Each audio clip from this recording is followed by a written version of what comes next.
Nợ một lời xin lỗi, liệu tình yêu thương có thể hàn gắn mọi lỗi lầm? Câu chuyện Nợ một lời xin lỗi xoay quanh gia đình ông Tám, bà Lan và con trai Tuấn, từng có một cuộc sống hạnh phúc viên mãn.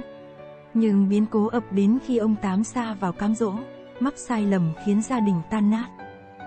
Bí mật đen tối. Bố của Tuấn, vốn là người đàn ông mẫu mực, bỗng dưng thay đổi thói quen. Ông thường xuyên đi đến quán cà phê ven đường, say mê một cô gái trẻ đẹp. Bị cám dỗ bởi lời ngon tiếng ngọt, ông đã vướng vào cạm bẫy và mắc nợ một khoản tiền lớn. Khi sự việc vỡ lở, gia đình Tuấn chìm trong bi kịch. Mẹ cô ngã bệnh, Tuấn phải nghỉ học để phụ mẹ kiếm sống. Hành trình chuộc lỗi. Nhận thức được sai lầm của mình, ông Tám dằn vặt bởi lòng hối hận. Ông âm thầm làm việc vất vả, dành dụm từng đồng để trả nợ và mong muốn được chuộc lỗi với vợ con. Sau bao năm xa cách, ông trở về nhà với hy vọng hàn gắn tình cảm gia đình. Lằn danh hận thù. Tuy nhiên, Tuấn vẫn ôm giữ oán hận, không thể tha thứ cho lỗi lầm của cha. Nỗi đau quá khứ hằn sâu trong tâm trí khiến anh không thể mở lòng. Cái kết bi thương. Số phận nghiệt ngã lại một lần nữa trêu ngươi ông Tám. Ông mắc bệnh hiểm nghèo và biết rằng thời gian không còn nhiều. Mang theo nợ một lời xin lỗi, ông qua đời trong tai nạn, để lại Tuấn với những day dứt khôn nguôi. Câu hỏi ám ảnh. Liệu Tuấn có thể vượt qua được rào cản hận thù để tha thứ cho cha? Niềm hối hận muộn màng có hàn gắn được vết thương lòng? Câu chuyện Nợ một lời xin lỗi là lời cảnh tỉnh cho mỗi người về tầm quan trọng của tình yêu thương và sự tha thứ. Hãy trân trọng những phút giây bên gia đình, bởi không ai biết trước được điều gì sẽ xảy ra trong tương lai. Hãy để tình yêu thương chiến thắng hận thù, để không phải ôm trọn nợ một lời xin lỗi. Hãy cùng theo dõi câu chuyện đầy cảm xúc này để khám phá những góc khuất tâm lý của nhân vật và bài học ý nghĩa về tình yêu thương gia đình. Nợ một lời xin lỗi. Một không khí u ám, tang tóc bao trùm căn nhà. Đầu đó vang vẳng tiếng khóc thút thít buồn bã.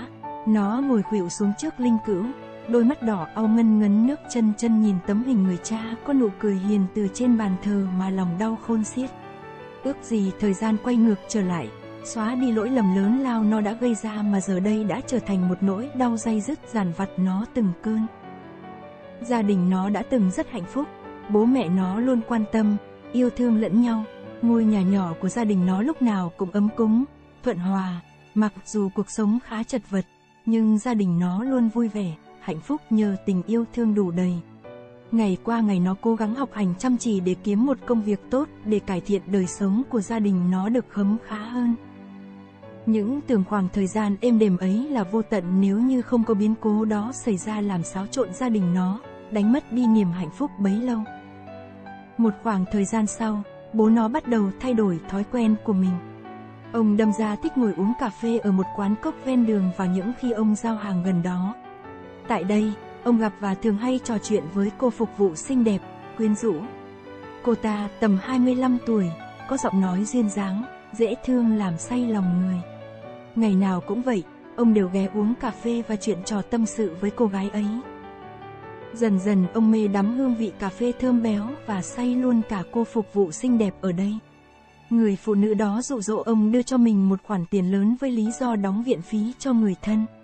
Bởi vì ông mùi lòng trước hoàn cảnh khó khăn, đáng thương của cô gái, nên ông giấu gia đình, đi vay mượn tiền dùm cô ở một chỗ chuyên cho vay nặng lãi. Nào ngờ, sau khi nhận tiền xong, cô ta biến mất không tung tích, để lại cho ông một khoản nợ lớn. Ông tuyệt vọng, trách cứ bản thân mình, cảm thấy hổ thẹn với gia đình. Ông cuống cuồng, một mình tìm mọi cách xoay sở khoản nợ ấy. Bọn cho vay nặng lãi rất hung dữ, đe dọa ông phải trả tiền sớm. Một hôm, bọn chúng đến nhà nó, đập phá đồ đạc, chửi rủa ầm ĩ cả xóm. Nó và mẹ bàng hoàng, ôm mặt khóc thút thít. Bà con hàng xóm chỉ trỏ, bàn tán xôn xao. Một người phụ nữ tới gần an ủi mẹ tôi. Bà ta tỏ vẻ thương cảm. Lát sau bà kể hôm trước bà vô tình nhìn thấy bố nó ôm ấp, tình tứ một cô gái trẻ đẹp ở quán cà phê. Mẹ nó im lặng, cơ thể nhỏ gầy run run, khuỵu xuống. Nó đỡ mẹ ngồi dậy, tai nó như ù đi, nó vẫn chưa thể tin những lời nói kia là sự thật. Trong mắt nó bố là người đàn ông chân thật, thủy chung, hết lòng với gia đình, không có tật xấu như những người bố khác. Bố nó chạy vội về nhà, ông hốt hoảng khi nhìn thấy nhà cửa tan hoang, mẹ nó ngồi thẫn thờ với đôi mắt đỏ sẫm. Bà nhìn ông chân chân, muốn nghe lời giải thích của ông. Bố nó cúi gằm mặt, lý nhí kể hết mọi chuyện cùng những giọt nước mắt ân hận.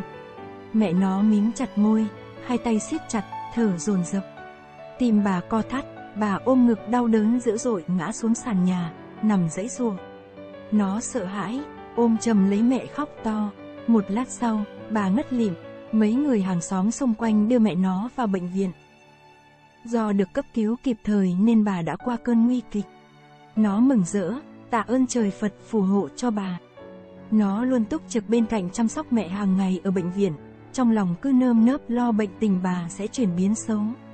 Những ngày mẹ nó ở bệnh viện, bố nó luôn đứng ngoài cửa dõi theo bà. Gương mặt ông hốc hác, lộ vẻ mệt mỏi, đôi mắt thẳm sâu, ân hận. Ông quỳ xuống cầu xin nó tha thứ, nhưng nó khước từ, lạnh lùng quay mặt bước đi. Nó đã từng quý trọng, xem ông là mẫu người chồng lý tưởng, thế mà giờ đây, trong mắt nó, ông chỉ là người cha tệ hại, bạc bẽo, đã lấy đi số tiền gia đình dành dụm cho nhân tình. Những lỗi lầm ông gây ra nó không thể nào tha thứ. Ông gục khóc nức nở, những giọt nước mắt cay đắng thấm đẫm vai áo. Ông khinh bỉ chính bản thân mình, tự cắn rứt lương tâm. Ông bỏ đi thật xa biền biệt hàng mấy năm trời. Khoảng thời gian đó, ông làm việc vất vả, khổ sở để trả nợ, sống đơn côi trong một ngôi nhà cũ kỹ. Thỉnh thoảng ông lại uống rượu đến say ngất ngường. Đêm nào cũng vậy, ông lấy tấm hình gia đình cất trong ngăn túi ra ngắm nghía. Ông hôn lên gương mặt người phụ nữ hiền hậu trong ảnh, ánh mắt đau khổ. Nỗi nhớ vợ và con cuộn thành từng đợt sóng trong lòng ông. Ông khao khát được mẹ nó tha thứ mọi lỗi lầm, được ôm ghì lấy bà trong vòng tay yêu thương. Ông vẫn thường hay mơ thấy gia đình hạnh phúc trước kia của mình. Ông ước thời gian quay ngược trở lại, để ông được chìm đắm trong hạnh phúc bên vợ và con mình. Ông vẫn luôn nung náu ý nghĩ quay trở về chuộc lại lỗi lầm trước kia của mình. Vì thế, ông cố gắng làm lụng vất vả, nhịn ăn, chắt chiu dành dụm một khoản tiền lớn cho gia đình. Ông ngày một già yếu, sức khỏe giảm sút theo tháng năm. Đến khi ông biết mình không còn nhiều thời gian nữa, ông quyết định quay trở về nhà gặp lại vợ con mình lần cuối trước khi căn bệnh ung thư cướp mất sinh mạng của ông. Ngày hôm đó, ông tới tiệm vàng đổi lấy 2 lượng vàng 999 bằng số tiền ông dành dụm bấy lâu. Ông bỏ vào túi buộc thật kỹ, lái xe trở về ngôi nhà nhỏ thân thuộc. Cảnh vật hai bên đường vẫn thân thuộc như ngày nào. Ông nôn nao một niềm cảm xúc khó tả. Chiếc xe của ông dừng trước cửa nhà. Ông chậm chậm bước tới, khẽ run tay bấm chuông. Nó chạy ra mở cửa, chợt nhìn thấy ông, nó thật sự rất bất ngờ. Ông khẽ mỉm cười, ánh nhìn dịu dàng chan chứa niềm thương nhớ. Nó đứng đấy lạnh lùng nhìn ông rồi quay trở vào. Thật sự nó cũng đã từng mong được gặp lại ông, thế nhưng nó vẫn còn oán trách, còn hận người cha bạc tình, khiến gia đình lâm vào tình cảnh khốn khó và bỏ đi vô trách nhiệm. Mấy năm qua, nó và mẹ sống chật vật, khổ sở. Nó phải nghỉ học, cùng mẹ dãi nắng dầm mưa đi bán vé số. Có lúc hai mẹ con phải nhịn đói, nhịn khát. Nó phải đi chạy vạy khắp nơi mua thuốc cho mẹ. Mấy người hàng xóm tốt bụng chung tay góp gạo, mua thuốc cho mẹ nó, giúp hai mẹ con vượt qua giai đoạn khó khăn. Đến nay, cuộc sống của hai mẹ con đã đỡ hơn trước. Nó mạnh mẽ, cứng rắn đối mặt với những khó khăn để trở thành chỗ dựa vững chắc cho mẹ. Cho tới bây giờ, nó vẫn không thể nào tha thứ những lỗi lầm ông gây ra. Ông đứng đấy, gọi nó, giọng khàn khàn, Tuấn, mở cửa cho ba đi con, ba có cái này muốn đưa cho mẹ và con. Nó bỏ ngoài tai, quay mắt vào nhà. Vẻ lạnh lùng, băng giá của nó khiến tim ông nhói đau. Mẹ nó nghe có tiếng nói quen thuộc, liền đi ra ngoài. Bà bất ngờ khi gặp lại ông, bà đứng nhìn ông một lúc lâu, rơm rớm nước mắt, xót xa nhìn người chồng già yếu, xanh xao. Bà đã từng oán trách, hận ông nhiều lắm, nhưng tình cảm vợ chồng vẫn không thay đổi. Bao năm nay, bà nhớ thương, lo lắng cho người chồng bội bạc ấy, mong một ngày được gặp lại ông.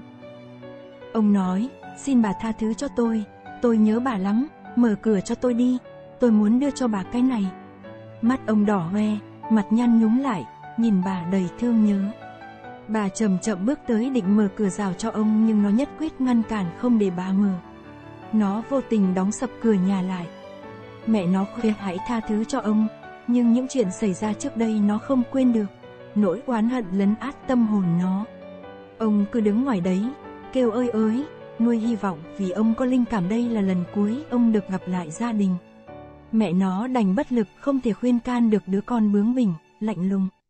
Bà chua xót, cay đắng nhìn ông đứng đó cầu xin, vẫy tay gọi bà qua khung cửa sổ. Tự dưng bà có linh cảm không tốt, cảm giác như đây là lần cuối cùng gặp lại ông. Ông lặng im, đứng nhìn người vợ hiền từ, yếu đuối, vẻ mặt khổ sở một lúc lâu.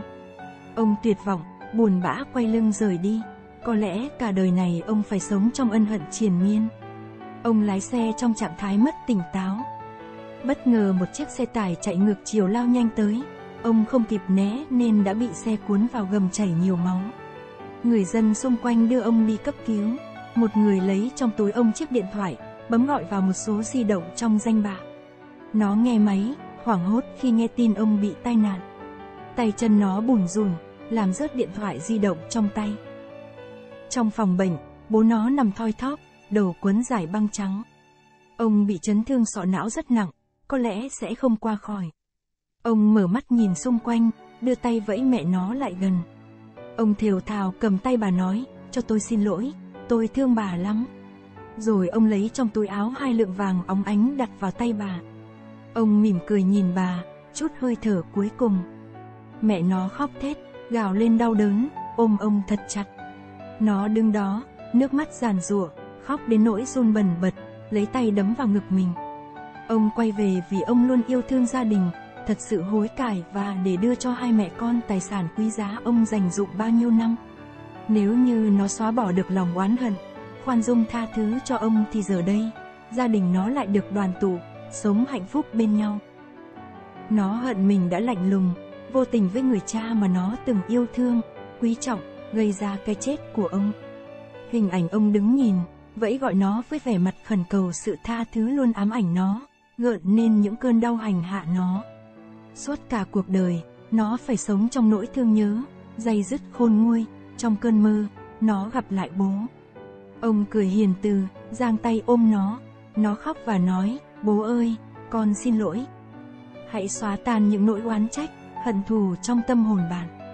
Thay vào đó là tình yêu thương, lòng khoan dung đối với những người thân xung quanh bạn. Đừng nợ nhau những lời xin lỗi muộn màng, bởi vì chỉ cần một phút vô tình, lạnh lùng, bạn sẽ đánh mất đi điều quý giá nhất, và phải sống trong ân hận, tiếc nuối. Câu chuyện, nỗi ân hận muộn màng, như một lưỡi dao sắc bén, khứa sâu vào trái tim mỗi người, để lại dư vị cay đắng và day dứt khôn nguôi. Bi kịch gia đình ông Tám như một hồi chuông cảnh tỉnh cho mọi người về tầm quan trọng của tình yêu thương và sự tha thứ. Ông Tám, từ một người đàn ông trụ cột, yêu thương gia đình, đã vướng vào cạm bẫy cám dỗ, dẫn đến sai lầm tai hại. Lỗi lầm ấy không chỉ phá hủy hạnh phúc gia đình mà còn gieo rắc nỗi hận thù trong lòng con gái Tuấn. Tuấn, ôm ấp nỗi oán hận, không thể tha thứ cho cha, khiến cho bi kịch ngày càng thêm sâu sắc. Nỗi đau quá khứ như gông xiềng trói buộc tâm hồn anh, khiến anh không thể mở lòng đón nhận tình yêu thương. Cái kết bi thương của câu chuyện như một lời cảnh tỉnh cho mỗi người.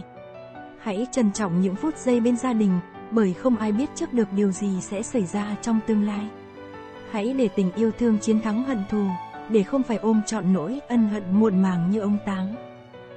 Câu chuyện, nỗi ân hận muộn màng, đã khơi gợi nhiều suy tư trong lòng người nghe.